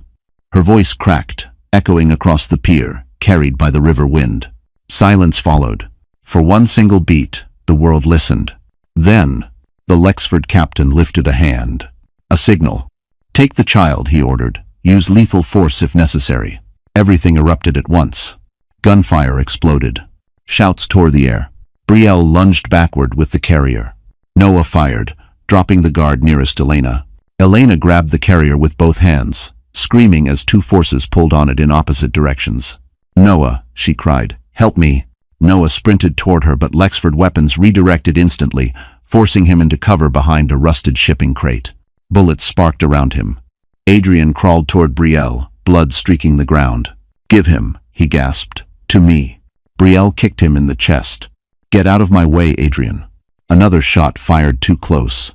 Elena dropped to her knees, throwing her body over the child, shielding him with everything she had. A Lexford guard closed in, towering over her. He grabbed her arm. She screamed, twisting, fighting with animal desperation. "Let go of me." The guard didn't hesitate. He raised the butt of his rifle, ready to smash it into her skull. And then, a single horn blasted across the river. Low, thunderous, mechanical. Everyone froze. Even the guards. A spotlight cut through the fog from the water. A massive ferry was drifting toward the pier, its deck filled with uniformed officers. Not corporate. Not criminals. Not Vaughns. It was the NYPD. And they weren't alone. Federal agents stood beside them with warrants in hand. The blast of the ferry's horn reverberated across the entire pier, shaking the concrete under Elena's knees. Blue and red lights flooded the darkness as NYPD officers surged forward, rifles raised. Behind them, federal agents pushed through the line, badges glinting like blades. "Drop your weapons, hands in the air." Pandemonium erupted. Lexford security spun toward the flashing lights, suddenly realizing they were dramatically outnumbered. Brielle's mercenaries hesitated. Judge Vaughn's confident smirk dissolved into panic as agents swarmed the pier. Noah darted toward Elena, sliding across the wet concrete. "Give me the carrier," he shouted. Elena clutched it tighter. "No, I've got him." "You're hurt," Noah insisted, voice breaking. "Elena, please, I need to get him checked." She hesitated, then finally, trembling, she lowered the carrier into his waiting arms. Noah pulled the baby close to his chest, shielding him instinctively. Federal officers surrounded them instantly. "Dr. Whitfield," one agent said, "you're clear. Stay behind us." Brielle screamed as two officers tackled her to the ground. "Get off me. I'm the rightful." "You're under arrest," an agent barked. "For kidnapping, assault, obstruction of justice, and conspiracy to commit racketeering." "No," Brielle shrieked, thrashing. "The child is mine, he's mine." "Not anymore," Elena whispered. Adrian tried crawling toward her, blood dripping from his shoulder. "Elena, please, help me. Tell them I'm not." Elena stepped back. This was the man who claimed to love her. The man who violated her trust. Who nearly killed Marcus. Who tried to trade her child for his reputation. She stared at him with quiet, devastating calm. "I'm done saving you." Adrian's face crumpled as two officers lifted him roughly to his feet. "You are under arrest for collusion, medical coercion, and conspiracy with a known fugitive," an agent read out. "You have the right to remain silent." "Elena," Adrian screamed. "Elena, look at me. Look at me." She did. And for the first time, she felt absolutely nothing. Judge Vaughn tried to run. It lasted 3 seconds. A wall of agents tackled him so hard his knees buckled. His head hit the ground with a crack. "Alistair Vaughn," the lead agent announced. "You're under arrest for witness tampering, attempted murder, conspiracy, and obstruction of justice." Vaughn's lips curled in a snarl. "You can't protect her forever," he spat at Elena. "You're still the frightened little girl who—" "No," Elena said softly. "I'm a mother now." Vaughn finally fell silent. The pier slowly settled. The gunfire stopped. The shouting faded. The chaos evaporated into a cold, trembling quiet. Elena sank to her knees beside Marcus's body. "Noah," she cried. "He's not breathing. Marcus isn't breathing." Noah rushed over, kneeling beside her while still clutching the baby to his chest. "Back up. Elena, give me space." "Len." He laid the infant beside him, safely wrapped, then immediately turned to Marcus, checking his pulse, pressing his ear close, starting compressions with steady, practiced hands. "Come on," Noah urged, voice cracking. "Come on, Hale, don't you dare quit now." Elena sobbed, gripping Marcus's sleeve. "Please, Marcus, please." For 10 agonizing seconds, nothing happened. Then, Marcus choked, cuffed, sucked in a ragged, trembling breath. Elena cried out, collapsing over him in relief. He blinked up at her weakly. "You didn't let go." "No," she whispered. "Never." Officers approached gently. "Ma'am, we have medical teams waiting. He needs a hospital right now." Elena nodded quickly, brushing wet hair from Marcus's face. He's going. I'm going with him. Noah handed her the baby. The paramedics are ready. Elena, he's safe now. For the first time, she believed it. The nightmare was over. The river did not take her. The monsters did not win. The child she fought for would live. As the paramedics lifted Marcus onto the stretcher, and Elena climbed into the ambulance holding her son tightly, Noah stepped back, watching her with something deeper than admiration. Something like love. Elena looked out at him through the open doors, her voice barely above a whisper. Noah, come with us. And just like that, our story closes. But you're still here, aren't you? If you're hearing these words right now, it means something in this journey touched your heart in a way you didn't expect. Maybe it reminded you of your own strength, or your own scars. Life sometimes takes us through darkness that feels impossible to escape. Yet, as Marcus Aurelius wrote, the obstacle becomes the way. Elena's strength didn't come from being unbroken, it came from refusing to stay broken. And that is something all of us can carry into our own lives. You deserve safety. You deserve peace. You deserve people who choose you with courage, not control. The Stoics taught that while we cannot always choose our circumstances, we can choose the person we become through them, stronger, wiser, kinder to ourselves. So if this story reached you, stay with us. Like this video, share it to someone who might need it, and subscribe so you don't walk through these late-night reflections alone. We're building something real here, you, me, and every heart brave enough to keep watching until the end. He smiled as if he owned the courtroom, the billionaire, the titan, flanked by lawyers in $1,000 suits, and a mistress in a red dress who looked too young to know regret. But across the aisle sat the woman he was about to humiliate, the woman who gave him 2 children, 15 years, and her whole identity. She didn't flinch, because tucked inside an envelope on the judge's desk was a truth that would tear through Richard Langley's empire like fire through silk. And when it was opened, he'd lose more than just a case. Before we dive deeper, let us know in the comments where you're watching from. We'd love to hear from you. And don't forget to hit that subscribe button so you never miss any of our upcoming videos. The media called it the divorce trial of the decade. Silicon Valley's golden son, Richard Langley, accused his wife of cheating, demanded a paternity test, and walked into court with a younger woman whose entire identity had been curated on Instagram. He thought the headlines would favor him, that public opinion would drown his wife in embarrassment. But something happened that morning, something even his legal team hadn't anticipated. A sealed envelope, a quiet attorney, a judge with no tolerance for theater. What made a man so powerful, so rehearsed, suddenly freeze in place? What kind of truth could make a courtroom fall silent in seconds? And why did Camille Langley, the woman everyone thought was broken, suddenly seem more dangerous than the man who built a billion-dollar empire from scratch? Those who sat in courtroom 7C that day say the air changed the moment her name was called. But no one, not even her closest friends, knew what she had brought with her that day, or what it would cost him. Before the envelope, before the silence, before the courtroom turned into a spectacle that would ripple across every major news outlet, there was only a man, a woman, and the story they once believed they were writing together. Richard Langley didn't start out with everything. He was born in Austin, Texas, to a middle school teacher and a father who fixed HVAC units. What he had, though, even as a boy, was a sense of inevitability, a conviction that the world would bend if he pushed hard enough. By 32, he'd built Langtech Solutions, an unassuming data security startup that 5 years later would be protecting the servers of 4 Fortune 100 companies. Money came fast, so did fame, and with it, a curated narrative. The genius husband, the elegant wife, and the perfect children. Camille Langley had met Richard in their final year at NYU. She was studying art history. He was building the bones of his first algorithm in his dorm room closet. Back then, he wasn't charming. He was intense, calculated, always staring ahead like the present was just an obstacle. But Camille brought something softer. She once said in an interview for a local charity that she fell in love with the way Richard looked at her like she was the only unsolvable mystery in his world. She married him a year later.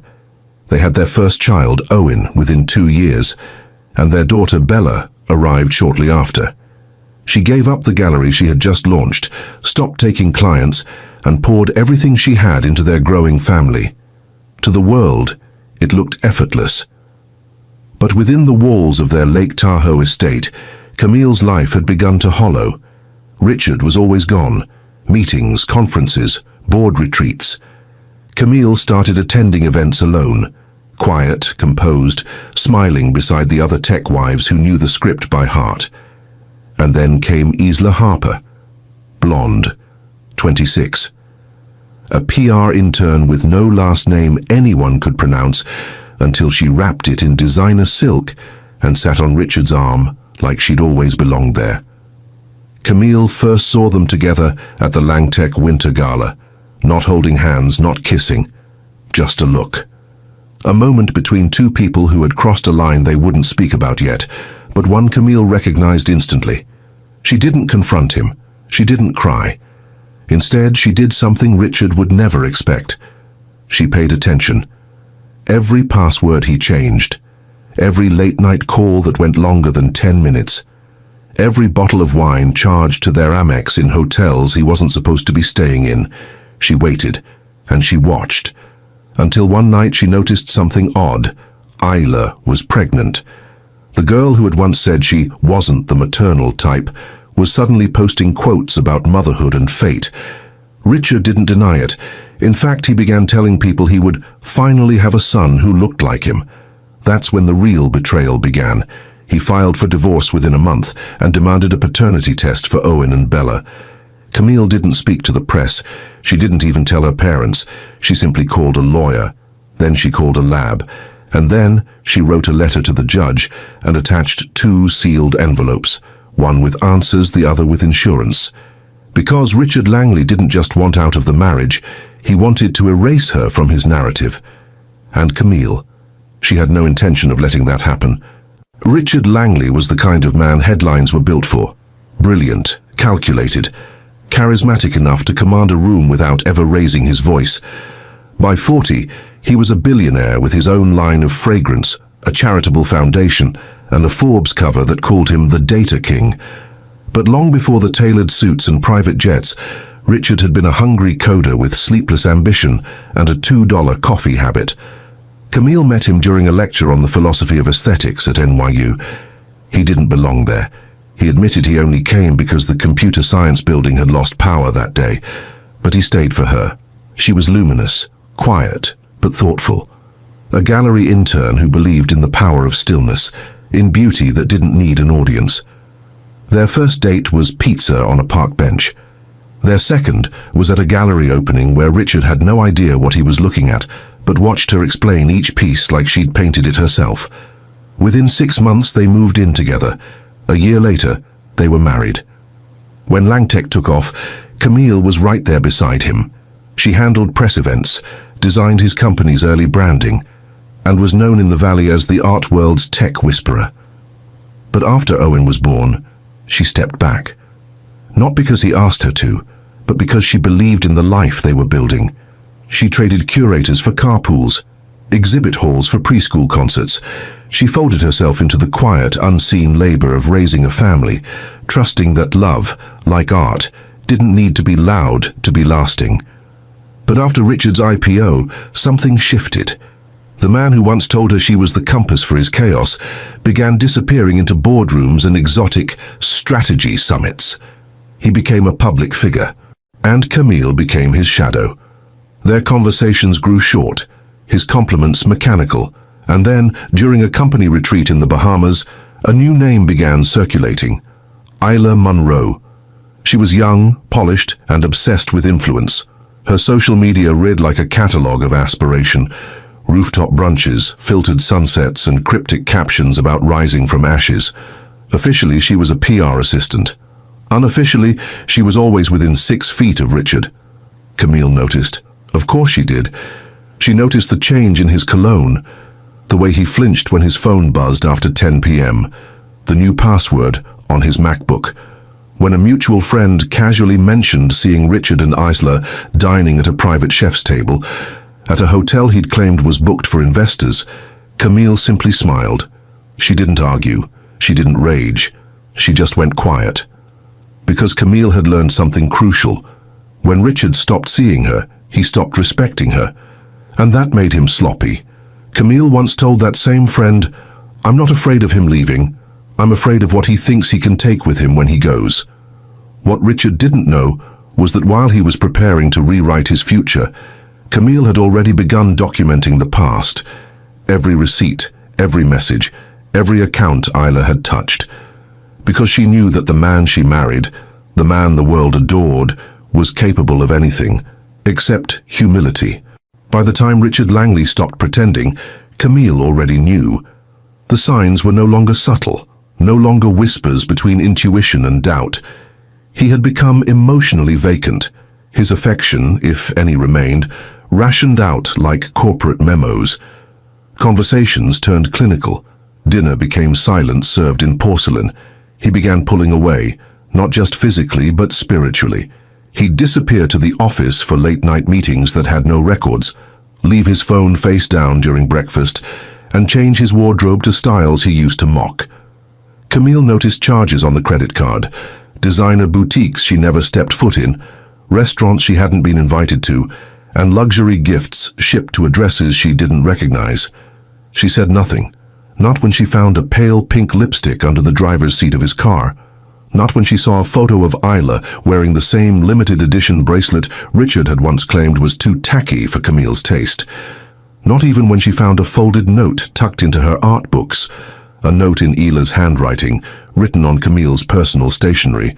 It read, "Thank you for keeping him warm while he waited for me." That was when something broke, but not Camille. Richard came home that night and told her he was moving out. No argument, no theatrics. Just an, "I think we both know this has run its course." Camille nodded. Watched him pack his leather duffel bag with the same hands that had once traced the outlines of her growing belly. Watched him kiss Owen and Bella on the forehead, telling them, "Daddy's got a new place, but nothing's changing." But something did change. Everything. Because a week later, Camille received a call from her lawyer.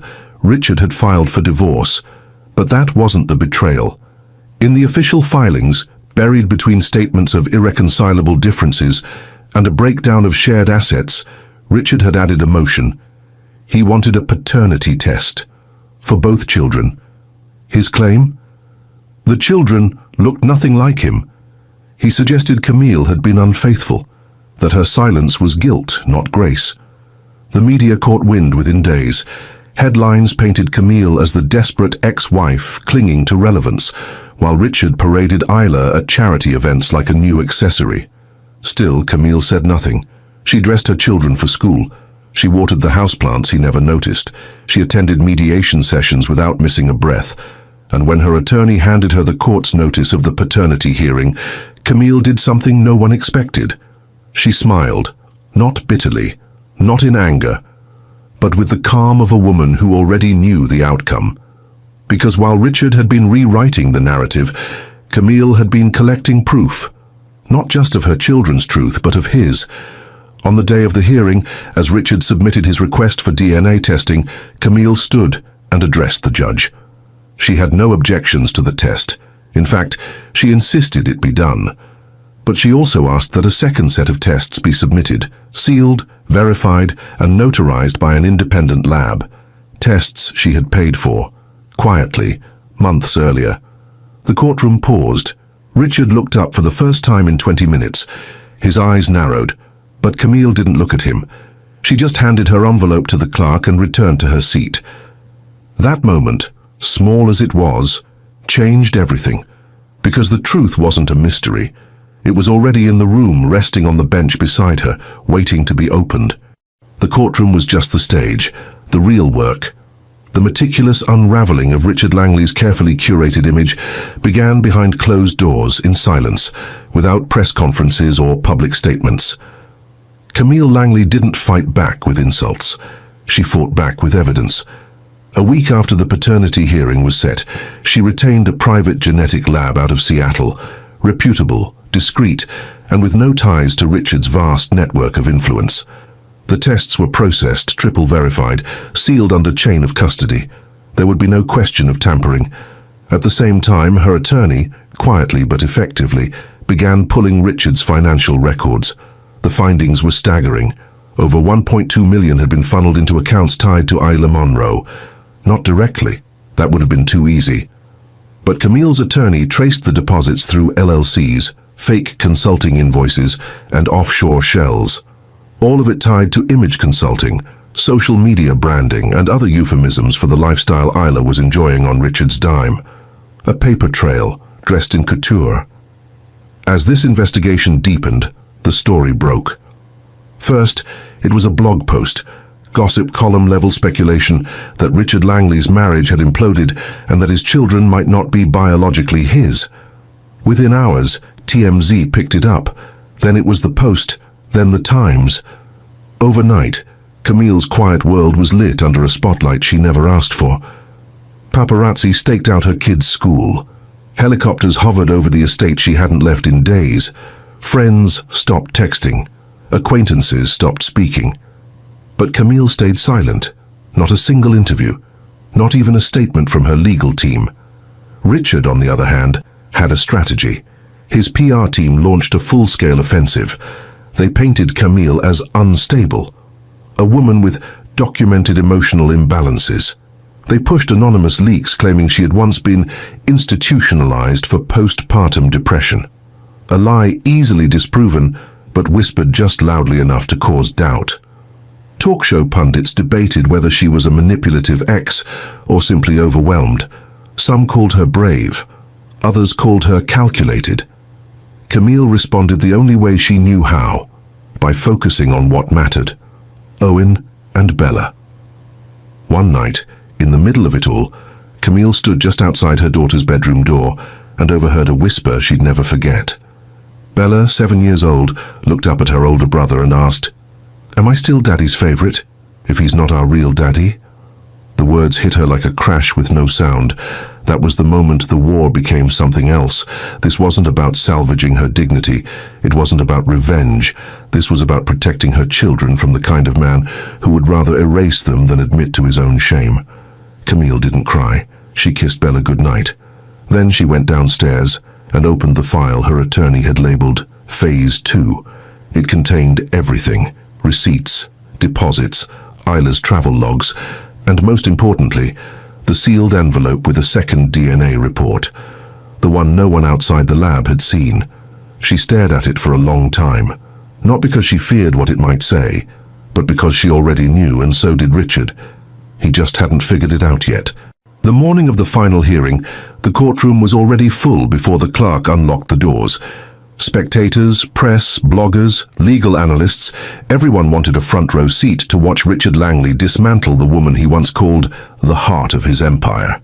He arrived precisely at 9 a.m., as if to remind the room who ran on schedule.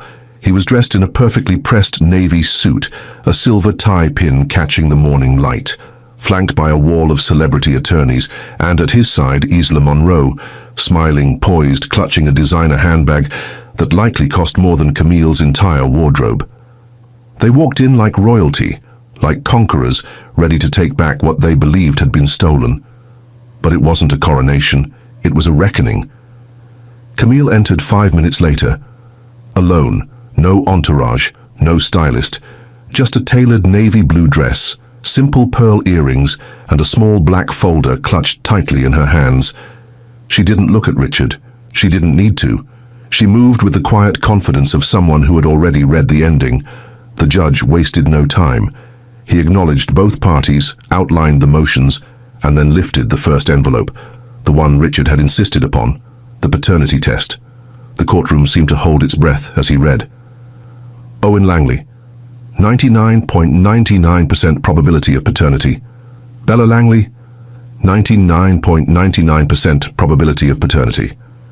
Richard didn't move. Isla blinked once. The judge continued. The allegations of infidelity as grounds for divorce are unsupported by genetic evidence. Mrs. Langley's request to include independent test results is hereby granted. A second envelope was opened. The judge paused only briefly before reading the findings. Subject: fetus attributed to Ms. Isla Monroe. 0.00% probability of paternity attributed to Mr. Richard Langley. The silence that followed was not quiet. It was thunderous. Murmurs rippled through the courtroom.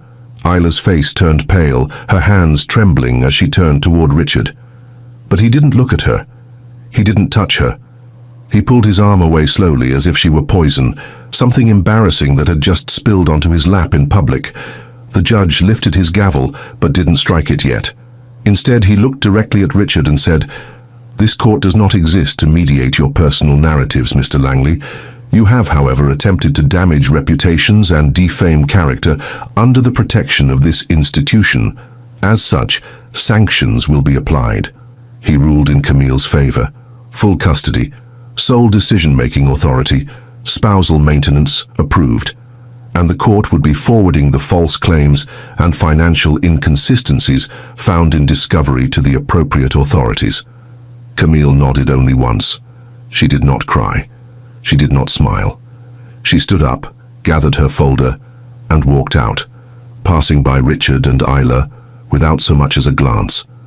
A single reporter outside whispered later that it was the quietest walk of victory they'd ever seen. But what echoed louder than any victory was the truth itself. He had wanted to erase his children. He ended up erasing his legacy. The headlines didn't fade overnight, but Camille Langley didn't wait for silence to start over. Within a month of the verdict, she quietly sold the Aspen estate, the one with 12 bedrooms and a wine cellar Richard never stepped into.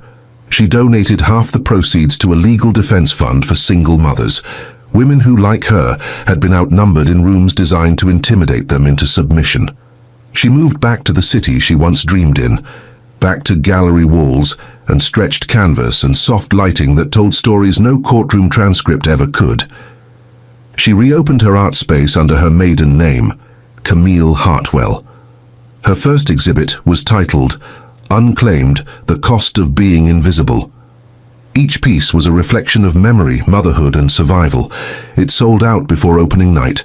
Isla Munro vanished. No press releases, no public statements. Her Instagram went dark. A few tabloids speculated she had moved to Europe. Others said she'd checked into a wellness center in Arizona. But the world had stopped caring. She was a headline with no arc, just a footnote to someone else's fall. Richard Langley's descent, on the other hand, was anything but quiet. Within weeks of the court ruling, Langtech's board of directors issued a statement expressing deep concern over recent personal matters that have affected the public's trust. Investors began pulling out, shareholders demanded transparency, stock prices tumbled, and when a group of minority investors filed an ethics complaint citing the misuse of corporate funds, Richard stepped down. Not because he wanted to, but because by then the empire he built had already begun to reject him. The video that changed everything was only 43 seconds long, a shaky clip shot on a phone by a reporter just outside the courthouse. It shows Camille walking hand in hand with her son, Owen. No security detail, no entourage, just her, the folder still tucked beneath her arm, and a calm that looked untouchable. As she approached the crowd, a journalist called out from behind the cameras, "Do you regret anything?" Camille paused, turned slightly, smiled, not bitterly but with a grace that held no apology. "Yes," she said, waiting this long to speak up. That moment went viral in under an hour. It was shared by mothers, artists, attorneys, and women who had waited too long to be believed. In the end, Camille didn't just survive the courtroom, she redefined the battlefield. Because sometimes power doesn't look like revenge. Sometimes it looks like walking away, knowing you didn't need to scream to be heard.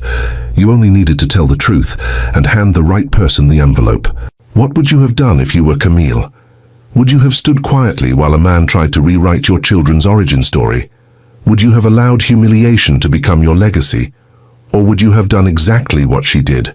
Gathered your evidence, held your peace, and let the truth speak louder than the accusations?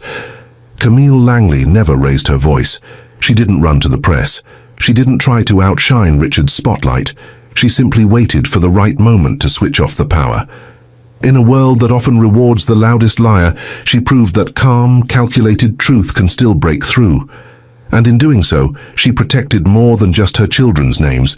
She protected their right to know who stood for them when the world tried to forget them. Drop your thoughts in the comments. We read every single one. Subscribe now. And if you thought this story was shocking, just wait until you hear about the wife who sued her husband's mistress and walked away owning his company.